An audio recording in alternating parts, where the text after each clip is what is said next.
এই জন্য একজন আলিম লিখেছেন, খেলার নামে চলছে এ কোন খেলা? এটা খেলা নয়। কিয়ামতের ময়দানে মানুষ দুনিয়াতে যাকে ভালোবাসবে তার সাথে উঠবে। আপনি যে খেলোয়াড়ের সাথে কিয়ামতের ময়দানে উঠতে চান, তার জার্সি কেন, তার আরো কিছু থাকলে সেটাও পরে। বিভিন্ন খেলোয়াড়দের জার্সি পরে নামাজ পড়লে নামাজ হবে। বিভিন্ন খেলোয়াড়দের নাম খচিত জার্সি পরে আমাদের অনেক যুবক ভাইয়েরা নামাজ পড়ে। নামাজ হবে কিনা এই প্রশ্ন তো পরে। তার আগের প্রশ্ন হলো যে এই জার্সিগুলো মুসলমানের সন্তান ধারণ করতে পারে কিনা, পড়তে পারে কিনা। আচ্ছা, আপনার বাবাকে বা আপনার মাকে গালমন্দ করে কিংবা আপনার মায়ের সতীত্ব নিয়ে প্রশ্ন করে, এরকম কোন লোক যদি থাকে যে আপনার জন্ম নিয়ে বাজে কথা বলে, এই লোকটা যত ভালো পারফরমেন্স দেখাক যে কোনো সেক্টরে, তার সাথে কখনো আপনার হৃদ্যতা, তার সাথে কখনো আপনার সম্প্রীতি, তার ভক্ত হওয়া, তার ভালোবাসা, এটা কোনোদিনই সম্ভব হবে না। তিনি হয়তো স্বাধীন নাগরিক হিসাবে, স্বাধীন মানুষ হিসাবে তিনি তার মতো চলাফেরা করবেন, আপনি আপনার মতো করবেন। আপনি হয়তো নিজে তার উপর কোনো প্রকার জুলুম বিচার করতে যাবেন না, আইন হাতে তুলে নিতে যাবেন না, বা দায়িত্ব আপনি নিজের কাঁধে তুলে নিয়ে কোনো কিছু করতে যাবেন না। সে যদি অপরাধী হয় আপনার চোখে, সে যদি ভুল পথে থাকে, আপনি সেটাকে অ্যাপ্রিসিয়েট করতে পারেন না।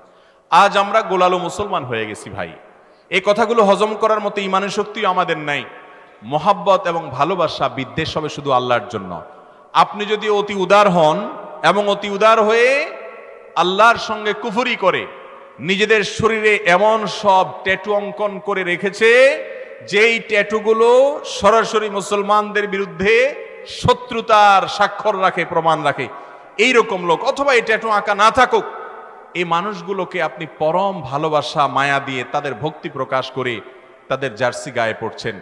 আপনি যদি নিজেকে মুসলিম দাবি করে থাকেন, আল্লাহর জন্য আল্লাহর কাছে নিজেকে সমর্পণ করে থাকেন, আনুগত্যের, মুহাম্মদ সাল্লাল্লাহু আলাইহি সাল্লামের উম্মত দাবি করে থাকেন, এটা কখনো আপনার জন্য শোভনীয় হতে পারে? আপনার ভালোবাসা বিদ্বেষ হবে কার খাতিরে? আল্লাহর খাতিরে। অতএব যে ব্যক্তি আপনার আল্লাহর প্রতি ঈমান আনে না, যে নিরীহ সমর্থন করে, সে যত ভালো খেলুক, যত ভালো পারফরমেন্স করুক, একজন মুসলমানের কাছে সে কখনো প্রিয় হতে পারে? এগুলো আজকাল আমাদের ভেতর থেকে হারিয়ে গেছে ভাইরা আমার। একটা কথা ফেসবুকে খুব জোরে সোরে উঠছে যে ভাই, শীতের মৌসুম চলছে, একটা জার্সি না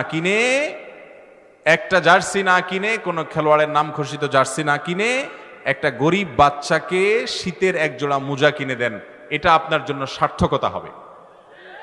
ওই জার্সি পরে যে স্বাদ তো পাচ্ছেন, আপনি ভালোবাসেন একটা লোককে, তার জার্সি পরছেন, এই ভালোবাসার কারণে যে তৃপ্তি পাচ্ছেন, আমি আল্লাহর শপথ করে বলছি, একটা গরিব ফ্যামিলি বস্তিতে আপনার আশেপাশে কোনো বাচ্চা শীতের মধ্যে হাঁটছে, পায়ে মোজা নাই, এক জোড়া মোজা কিনে নিয়ে ওরে পরায় দেন, ওর মা বাবার কাছে দিয়ে দেন, আল্লাহর কসম আপনার তৃপ্তি, আপনার ভালো লাগাটা ওই জার্সি পরার চাইতে অনেক বেশি হবে।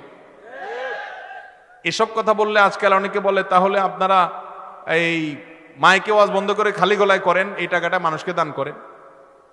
আপনারা লাইট দুইটা বন্ধ করে একটা দিয়ে টিম আলোর মধ্যে কথা বলেন। আপনি ভালো খানা খায়েন না, মাছ বাদ দিয়ে আপনি সবজি দিয়ে খান, খেয়ে দান করেন। ভাই, নিজের জন্য খরচ করা প্রয়োজন অনুযায়ী শরীয়তে জায়েজ না জায়েজ? আমার শরীরের জন্য, আমার চোখের জন্য যা দরকার সেটা আমি খরচ করতে পারি, আল্লাহ তাআলা সে অনুমতি দিয়েছেন এবং এটা যৌক্তিক। কিন্তু ভিনদেশী মানুষের পতাকা দিয়ে আমার দেশ ছেয়ে যাবে, যে দেশে এখনো শীতে, কনকনে শীতে, শহরে, গ্রামে, রাস্তার আশেপাশে, ফুটপাতে মানুষ শুয়ে থাকে, এটা কোনো বিবেকবান সমাজে হতে পারে? বাড়ির পুরো কালার পছন্দের দলের পতাকা দিয়ে উনি রং করেছেন, অথচ এই সমাজে বহু মানুষ একটুখানি মাথা গোজার ঠায়ের অভাবে ফুটপাতে শুয়ে কনকনে শীতের মধ্যে কাঁপছে। ঠিক না বেঠিক? আপনি আপনার দেশের জন্য, আপনি আপনার সমাজের জন্য, আপনার নিজের জন্য কিছু করতেন, তাও ভালো কথা।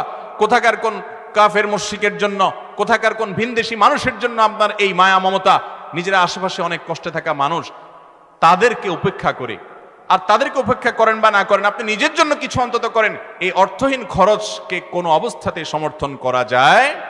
দুঃখজনক যে আমাদের মিডিয়াগুলো এটাকে খুব অ্যাপ্রিসিয়েট করে, এটাকে ইতিবাচক ভাবে প্রকাশ করে, অমুকে তার ঘরকে অমুক দলের পতাকা দিয়ে সাজিয়েছে। ভাইরা আমার, এটা কখনো কোনো বিবেকবান মানুষের কাজ হতে পারে?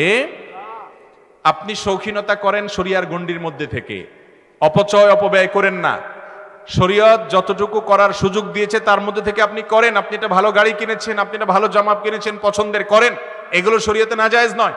কিন্তু এই অর্থহীন কাজ, যেটা আপনার নিজের কোনো উপকার আসে না, নিছকই আল্লাহর প্রতি বিদ্রোহকারী, আল্লাহর প্রতি অস্বীকৃতি জানানো মানুষগুলোকে আপনি অ্যাপ্রিসিয়েট করছেন, তাদেরকে ভালোবাসা প্রকাশ করছেন, এটা আপনার ঈমানের সঙ্গে সঙ্গতিপূর্ণ নয়। মনে রাখবেন, আল মারউ মা মান আহাব, কিয়ামতের ময়দানে মানুষ দুনিয়াতে যাকে ভালোবাসবে তার সাথে উঠবে। আপনি যে খেলোয়াড়ের সাথে কিয়ামতের ময়দানে উঠতে চান, তার জার্সি কেন, তার আরো কিছু থাকলে সেটাও পড়েন। আপনি কিয়ামতের ময়দানে কার সাথে উঠতে চান? মুহাম্মদ সাল্লাল্লাহু আলাইহি সাল্লামের সাথে না এদের সাথে? তো মুহাম্মদ সাল্লাল্লাহু আলাইহি সাল্লামের কয়জন সাহাবীর নামে নিজের ছেলের নামকরণ করেছেন? কয়জন সাহাবীর নামে নিজের পরিবারের সদস্যদের নাম করেছেন? কয়জন সাহাবীর নাম, ইতিহাস, তাদের বিষয়ে জানেন, তাদের জীবন আদর্শ শিখেছেন? আপনি খেলোয়াড়দের আদ্যপান্ত জানেন, সবকিছু জানেন। জীবনে যতবার তাদেরকে দেখেছেন ততবার কোরআন খুলেছেন কিনা সন্দেহ। কিয়ামতের ময়দানে এদের সাথে যদি আপনার হাসর হয়, এদের সাথে যদি আপনি উঠেন, তাহলে পরিস্থিতি কি হবে? যে আল্লাহর প্রতি ঈমান আনয়ন করে না। আল্লাহ তাআলা আমাদেরকে বুঝার তৌফিক দান করুন। ভাইরা আমার, এই জন্য একজন আলিম লিখেছেন, খেলার নামে চলছে এ কোন খেলা? এটা খেলা নয়। ভাইরা আমার, এই সমস্ত বিশ্ব মোড়লদের বাণিজ্যের কাঁচামাল হলো আপনার আমার আবেগ। আমাদের আবেগ হলো তাদের বাণিজ্যের কাঁচামাল। দিন শেষে তাদের মিলিয়ন বিলিয়ন ট্রিলিয়ন বিজনেস হবে। খেলোয়াড় জিতলেও টাকা পাবে, হারলেও টাকা পাবে। আপনি জিতার পরে চিল্লা উঠলেন, কিছুই পান নাই, কাইন্দা দিলেন, তাও আপনার আসলে কোনো ক্ষতি হয় নাই। কাইন্দা নিজে কষ্ট পাইছেন, খেলোয়াড় ঠিকই কিছু না কিছু পয়সা পাইছে। স্পন্সর করা কোম্পানিগুলোর বিজনেস হয়েছে এবং সবার বিজনেস হয়েছে। এটারে বলে কলুর বলদ। এটারে বলে কি ভাই? কলুর বলদের গল্প শুনছেন আপনারা? কলু হলো এক ব্যক্তির নাম, তার একটা বলদ আছে। এই বলদ এটারে দিয়ে ঘানি টানে, ঘানি। তো ঘানি টানানোর জন্য ওর চোখ বেঁধে ফেলে ওকে তাড়া দিলে ও মনে করে যে আমি এই গোয়ালঘর থেকে বের হয়ে মুক্ত ময়দানে গিয়ে স্বাধীন হয়ে যাচ্ছি আমি বোধহয়। এই জন্য সে দৌড়াইতে থাকে। ওই স্বপ্ন দেখে সে দৌড়াইতে থাকে, আর যে কলু বলদের মালিক সে তারে পিটাইতে থাকে আর হইট হইট করে। সে মনে করে আমি যাচ্ছি, কত মাইল যেন চলে গেছে। এই ফাঁকে তারে দিয়া তাড়ায়া কলু কি করে, ওই যে ঘানিতে যে আপনার সরিষাগুলো দিছে, সরিষা থেকে তেল হচ্ছে, ফোটায় ফোটায় তেল পড়তেছে আর তার পয়সা হচ্ছে। এই বলদের কাজ করানো শেষ, ঘানির সকল সরিষা ভাঙা শেষ। দিন শেষে দেখা যায় অনেকগুলো তেল হয়, বিক্রি করে কলমিয়া পয়সা পকেটে নিয়ে হাসতে হাসতে বাড়ি চলে যায়। আর বলদের চোখটা খুলে দিলে বলদ দেখে, কই যে জায়গায় ছিলাম ওখানে তো দাঁড়ায় আছে। তাহলে ঘানি টানলো বলদে, আর সরিষা বেচে টাকা পাইছে কে? কলু। যারা মোবাইলে গেমস খেলেন, হ্যাঁ, আজকাল অনেক গেমস বাইরে হয়েছে না, আপনি খেলতেছেন, ওই অ্যাপ আলা বসে টাকা পাচ্ছে। আপনি এঙ্গেজ হচ্ছেন, সে টাকা পাচ্ছে। আপনি খেলা দেখে চিল্লা উঠছেন, ওই বিশ্ব বাণিজ্যের মোড়লদের তাদের বিজনেস হচ্ছে দিন শেষে crore crore billion billion trillion trillion টাকার বিজনেস হচ্ছে। আর আপনি লাফাচ্ছেন হুদাই, নিজের খায়া যায় চিল্লালেন, আবার বাসায় আসলেন, কি লাভ হলো? আপনি নিজে একটু দৌড়াদৌড়ি করে খেলান, জুয়া এবং হারাম বিষয় ছাড়া নিজের শারীরিক কসরতের জন্য ফুটবল খেলেন, সতর ঢেকে সুন্দর করে শরিয়া মেনে, আপনার শরীরের ব্যায়াম হবে। আপনার উদ্দেশ্য যদি ভালো হয়, সওয়াবও হতে পারে, এটা আপনার জন্য জায়েজ। আপনি ওই দোকানে বসে বসে ভূতের মতো তাকায় রইছেন, গোল দিল আর চিল্লা উঠলেন। কি জন্য চিল্লা উঠলেন? দুনিয়াতে 10 জন না খাওয়া মানুষ খানা পেয়ে গেছে সেজন্য? 10 জন কষ্টে থাকা মানুষের কষ্ট দূর হয়েছে সেজন্য? কেন চিৎকার করছেন আপনি নিজেও জানেন না। আল্লাহ তাআলা আমাদের বিবেকগুলো যেন জাগ্রত হয়, সেই তৌফিক দান করুন। এভাবে মুসলমানদের ইমানি চেতনা আস্তে আস্তে ভোতা করে দেওয়া হয়। ইমানি চেতনা হারিয়ে যা ভাইরা আমার, ভেদাভেদ, আমাদের হিতাহিত জ্ঞান আর থাকে না। আল্লাহ আমাদেরকে বুঝার তৌফিক দান করুন। কিয়ামতের আগে ভাই অনেক ফিতনা আসবে দুনিয়াতে। ফিতনার কি দেখেছি আমরা? আমাদের সন্তানরা, পরের জেনারেশন আরো ভয়াবহ ফিতনার মুখোমুখি হবে। এইসব কথা এখন আর চলে না মার্কেটে। আমি যে কথাগুলো বলছি, এই কথাগুলো আমাদের যুবকদের কাছে অপ্রিয়।